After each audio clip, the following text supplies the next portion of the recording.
WHO sudah jadi WHO ya sekarang. Demikian diskusi singkat saya dengan sahabat saya via Zoom dari tempat tinggalnya di Ubud, Bali. Dia seorang yang sudah bebas hidupnya, memilih tinggal di Bali, warga negara Australia sih sebenarnya, dan saya yakin sebentar lagi dia jadi warga negara Indonesia. Dia suka banget Bali. Iya betul, World Health Organization sudah jadi China Health Organization. Itulah celetukan dari sahabat saya, seorang doktor ilmu ekonomi asal Australia tersebut. Dia penggemar Steve Bannon, di mana saya berseberangan dengan Steve Bannon. Steve Bannon adalah penasihat politik Trump, pro nuklir, tidak setuju dengan climate change. Baginya, climate change itu adalah rekayasa kaum seperti saya yang anti fossil oil, anti batu bara, pro baterai. Mungkin mentang-mentang saya punya pabrik litium walaupun masih kecil. Sebagai pendukung Bannon, dia anti WHO yang sekarang lagi main mata dan main kaki dengan Partai Demokrat dan Cina. Dalam interview di acara terkenal Larry King Show minggu lalu yang saya tonton di Russian Today, berdasar data intelijen, Cina memanipulasi data tentang COVID-19. Manipulasi ini sejak day one, karena ketidakjujuran data inilah seluruh dunia terkecoh yang menjadikan banyak negara tidak come up dengan kebijakan yang benar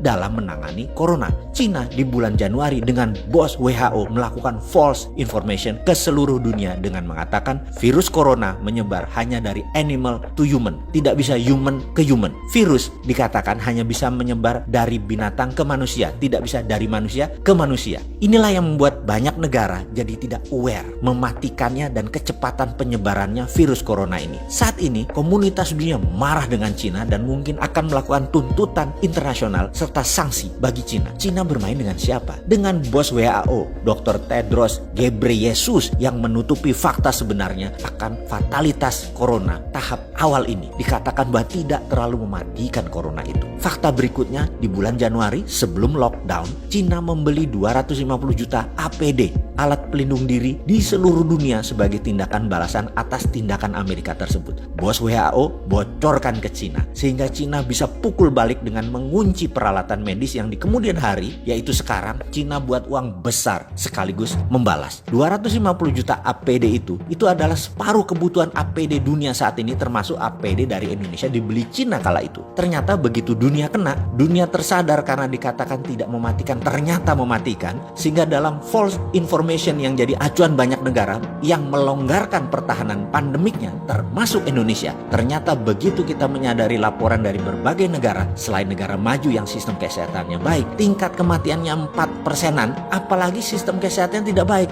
bisa 9% seperti Indonesia. Dunia panik, termasuk Indonesia yang agak telat sadar dan baru ngeh bahwa ternyata corona 9% tingkat kematiannya di Indonesia. Akhirnya dunia beli balik APD tersebut dengan harga 10 kali lebih mahal. Nggak heran APD dari Cina itu buatan Indonesia kan, yang kayak kemarin itu Pak Ganjar melihat datanya. Indonesia pun jadi korban kong kali kong WHO dengan Cina. Strategi oknum WHO dan Cina ini sudah jadi perbincangan internasional. Dunia sekali lagi marah. Itu pun Indonesia masih ada aja pejabat yang membela Cina loh, dan masih nggak sadar bahwa bahaya corona. Bayangkan rencana jahat mereka kemudian itu, yaitu geng demokratnya Joe Biden CS, Clinton Foundation, big pharmaceutical company dengan WHO akan menjual vaksin ke 7 miliar manusia dengan cepatnya terpapar kalau dunia melonggarkan pandemi. Ini big business dan ini menjadi senjata untuk menjatuhkan Trump. Ini membuat Trump marah luar biasa karena kecele dimainkan di dalam dan di luar negeri. Dia tuntut WHO, dia hentikan sumbangan Amerika ke WHO dan bahkan akan keluar dari WHO. Rencana besar akan memvaksin 7 miliar manusia di dunia ini menjadi serangan terbuka oleh Trump. Pasti dia gagalkan rencana koalisi besar Cina, Partai Demokrat, dan WHO ini. Jujur, bagi saya ini bedil sudah dikokang semua. Ini bisa military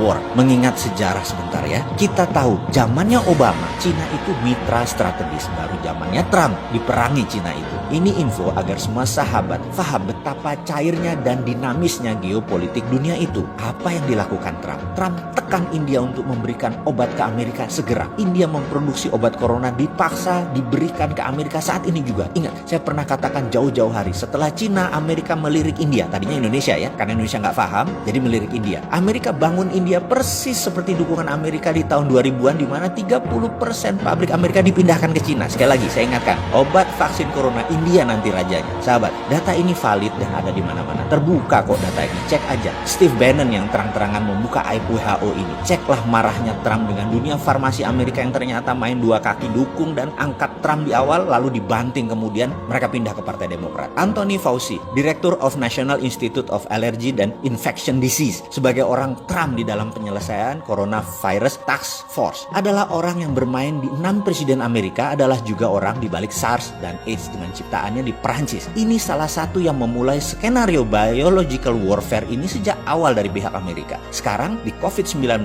kita sudah menemukan fakta ada pengayaan atau enrichment, ada unsur AIDS di dalamnya virus tersebut hingga menyerang imunitas korban. AIDS, SARS, COVID-19, Anthony Fauci. Sound familiar? Udah mulai nyambung? Oke, bajingan kabeh mereka itu. Inilah kejamnya dunia saat ini yang kalau kita tidak paham, ini seakan-akan hanya pandemik cacar seperti biasa. Kedepan sebaiknya kita lupakan informasi negara propaganda tersebut. Lupakan pejabat di tanah air yang melindungi bisnisnya dan koleganya, terutama yang bermitra dengan asing. Kita buat vaksin sendiri. Kita perangi pandemi COVID cara kita. Kita produksi ventilator dari sahabat Masjid Salman segera. Saya sudah pesan ventilator itu 100 unit melalui sahabat saya di sana. Bahkan kalau sahabat mau sumbang ke sahabat di Salman, silahkan saya kirim linknya. Kita perlu 1000 lebih ke depan alat ventilator ini. Ayo urunkan tangan Anda membantu sesama. Kita segera beli alat tes murah independen karya putra bangsa Indonesia di Silicon Valley, Santo Purnama. Kita selesaikan COVID gaya kita. Swasta beli langsung. Setiap orang boleh bergerak atas nama kemanusiaan. Memang gak capek bermitra sama negara jago propaganda yang meledakkan satelit Palapa N1 dan banyak lagi alat abal-abal seperti termometer. Bodong lah, juga informasi yang dimanufaktur. Cina itu memang memanufaktur apa aja. Cina itu memanufaktur semuanya, termasuk data dimanufaktur sama mereka.